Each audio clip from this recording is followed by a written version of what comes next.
Well, have you gone to the grocery store lately? Your bill is going up, your taxes are going up, but guess what? You didn't get to vote for it. From the RTD board, Natalie Menten, the rogue member. Thank you for being here. Thank you for having me. I used to play that role. Yeah, they like you better than they liked me. I don't know. I've got that grace, I guess, and charm. You've got that grace and charm.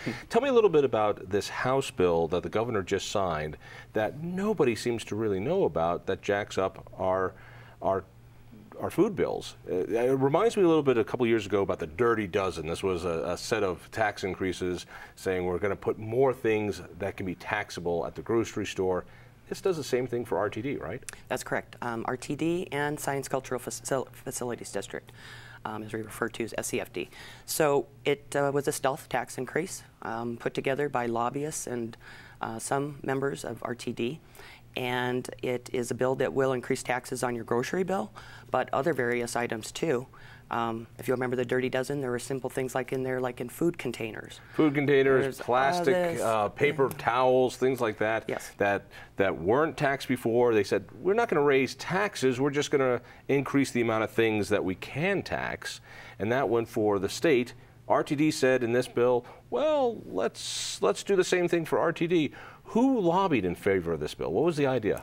Well, we had the lobbyists that taxpayers are paying, which is lobbyists for RTD, SCFD. You're lobbyists. You're good RTD lobbyists. You're lobbyists too. You fund them through sales tax that you pay and everyone else. So they're working against the taxpayers, in my opinion. And then we've got the others, very few that testified would have been one Chamber of Commerce, some of the very big organizations. I didn't see anybody from what would be considered representing the small average business owner there, unfortunately. But I thought this bill was meant to make it easier for grocery stores because they can't keep track of all these things that are supposed to be taxed for the state but not RTD, so they're just going to include it all. So how many grocery stores, King Soopers, Albertsons, Safeway came to testify in favor of this tax increase? Zero. Zero. And I would guess that most of them didn't even know that bill was being run through. The only industry that did testify in opposition to this was Colorado Beverage Association. And rightly so, and I was glad that at least there was one other person testifying against this, at least in the Senate hearing. But none of the grocery stores, the little 7-Elevens, the little corner markets were there to speak in favor of this making their job easier, because it will in no way make it easier. And I can state that by myself. I went to the grocery store trying to find all the different things that would fall under these definitions. And it's going to make their life miserable, especially when it comes time to be audited. All right, to make this simple, when I go to the grocery store and I buy food, I don't pay sales tax on that, at least not the state sales tax. Is that correct? Correct. All right, but if I buy something at the supermarket that's not food, I buy some shoe polish that's there, I do pay sales tax on that, because usually I don't eat it. That's the difference. Kind of, sort of. Kind of, sort of. Yes, food, we've now gotten to where pops are bad. Pop is bad, right? Candy's bad. Soda's bad, candy's bad. Okay, well, the definition of food, what are we talking about for food? I brought some examples, as you know, that fall under what we would call soda and candy. All right, so this is stuff that used to be considered food, but now it's soda and candy, and therefore will be taxed. Correct. All right, by the way, I got to tell you, I love the radio flyer, the little red wagon here. Let's take a look. You just went to the supermarket. What are these things? I don't see anything that looks like soda to me. I see juice.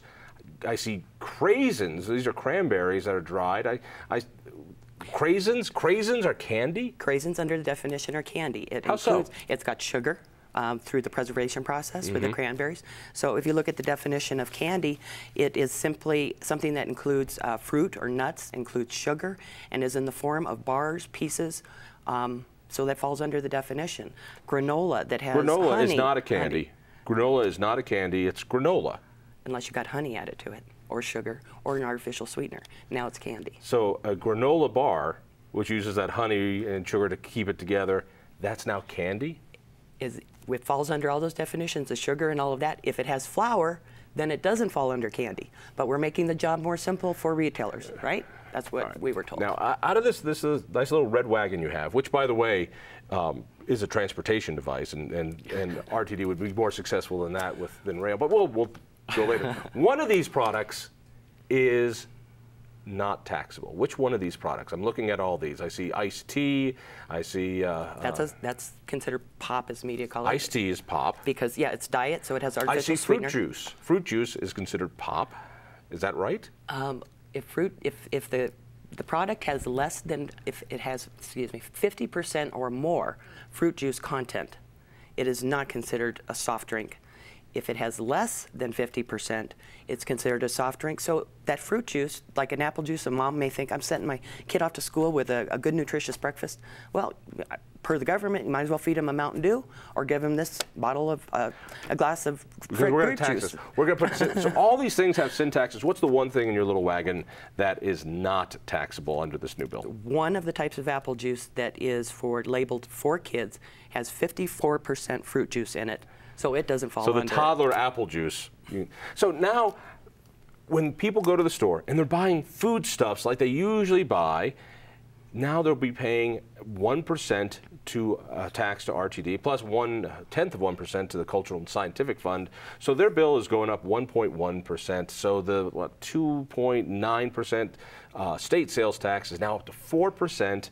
But we have this little thing called Tabor. What's beautiful about the Taxpayer Bill of Rights is that it says if you're going to increase taxes, or if you're going to increase tax revenues, you need to ask. So if there is a change in fiscal policy that results in more money going to government, you have to do one simple thing.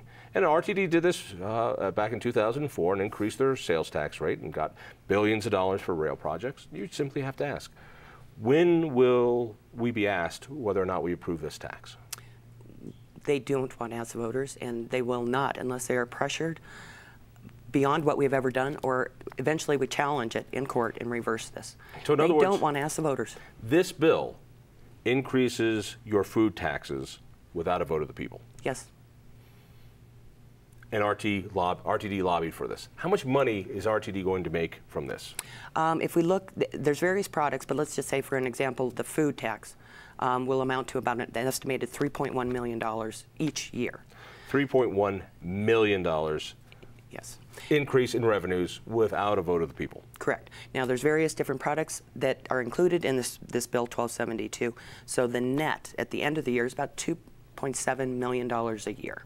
It gets complex, nice, but let me just say, it's pretty hefty. And again, that's just RTD, then SCFD is on top of that. RTD has a 15-member board. I was a member there for a while. What a fun ride that was.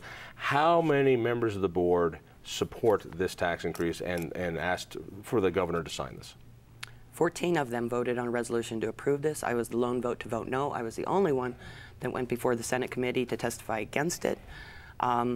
I was the only one to show up at the Capitol with my red wagon and refused to stand behind the governor when he signed the bill, which they thought was fairly amusing, and the board members were not too amused, and I got the impression of that at the board meeting later that evening. Yes, I remember got some dirty looks. I remember that feeling well when you don't go along with the majority of the board when they want more tax money. All right, so will there be a lawsuit to try to clarify this? Because this seems unconstitutional to me. What do I know?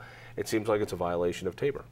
It's clearly a violation of Tabor, and I hope that more parties will step forward and contribute to challenging this in a court of law, because we've got still the stuff from 2010 that has not been challenged, and people are kind of under impression, the dirty dozen. People are in the impression, well, they got it done there and nobody's challenged it yet, so it must be okay. Well, how many more of these do we have if we don't put our foot down and say, no more? It's right up there with the faster tax increase that, which is in the works. Because it's so easy. It costs RTD nothing to get the law passed, but it takes private citizens a whole lot of money to challenge it in court. Hey, we've only got a couple minutes left. Let me ask you about the new West Line. I love it because now that the West Line has opened, traffic has been free-flowing on 6th Avenue. It's been a miracle, just like they said. There are no traffic jams now on I-25 South or on 6th Avenue West. It's incredible. It's a success. Tell me, you didn't want this, but now you've been proven wrong. Yeah, that's what I said as I was driving down here, which took me half the time it would have if I'd taken public transit, right. So of course I drove. It's very interesting watching the West Corridor. What we have seen is that already the complaints from people who have lost their bus service, their express routes, because of the West Corridor.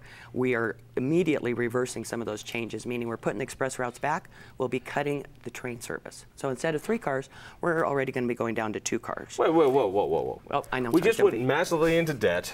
Big time. For the lie that we'd be able to build all this stuff out, and we'd be able to have these trains. So no, we're cutting back train service, restoring good old-fashioned, faster bus service. Am I understanding this correctly? Good old mobile, flexible bus service, yes. I mean, buses get a bad rap, but they actually move faster than the choo-choo many times. I mean, if you live on the choo-choo train and you work on the choo-choo train, you're great, you're golden. But for most people in Lakewood who come downtown, they used to use the buses, now they're using this. Yes.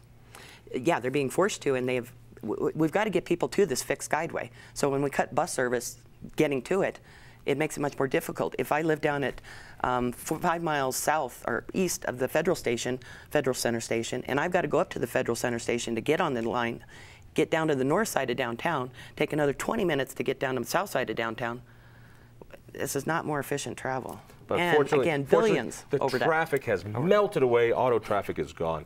Let me put out something here. We've got about a minute left. Okay. I just want to make a statement. It's a sad statement, but it's a prediction. That West Corridor has more at-grade crossings than was planned. They have some, I think, 40 at-grade crossings. This, I believe, to be a very dangerous line. And at some point, maybe in the next year, we're going to see our first fatality on that line. And I want to make it clear, this thing has been designed in a way that's dangerous. Would you agree? Let me just state that before I was on the board, I had concerns about the IGA, the Intergovernmental Agreement between Lakewood and RTD, that we were not covering some incident like that well enough if it should happen, and I sure hope it doesn't, and I know you do too. I hope it doesn't happen, but I tell you, it's a dangerous line. It should never have been built. We're going to find out. Natalie, thank you for fighting the good fight. Listen for me on KHOW Radio on Sunday. Tell a friend, and look for us at independenceinstitute.org. Until next week, toodaloo.